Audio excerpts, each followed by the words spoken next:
इसमें मत यही है कि इस देश में संविधान है और मुंबई का विकास के हम खिलाफ नहीं हैं, लेकिन मुंबई का जो सौदा हो रहा है और धारावी के माध्यम से जो पूरी मुंबई देने का किसी को काम हो रहा है उसके हम बिल्कुल खिलाफ हैं। एक चांगलं काम होताना त्या कामाला गालबोट गागावं असं भाष्य कुणी करता कामा नये.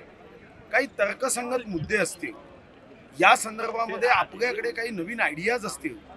धारावी झोपडपट्टीबद्दल नेहमीच मुंबईकर जनतेला आशियातली मोठी झोपडपट्टी म्हणून हिणवलं जातं.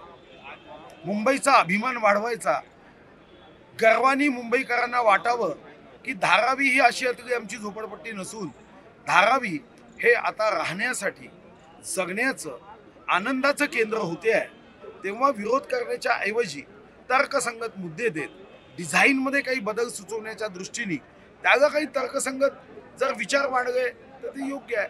फक्त घटनेमध्ये आपल्याला बोलण्याचा अधिकार आहे, म्हणून तो अधिकार वापरून एखाद्या विकास कामाची गती कमी व्हावी असं कोणी करता कामा नये. एकनाथ शिंदेजी मुख्यमंत्री जागेवर पोट दुखतं म्हणून कोर्टात जाता येतं, तर मग धारावीच्या बाबतीतही कोर्टात जा. कोर्टातून तुम्हाला तर्कसंगत असेल तर सरकारच्या विरोधातही न्याय मिळू शकेल, पण तुम्ही त्याच्यात कोर्टात जाणार नाही, कारण तुमच्या मनात भीती आहे की कोर्ट आपल्याला कायद्याच्या चापकाने फटकारण्याची शक्यता आहे.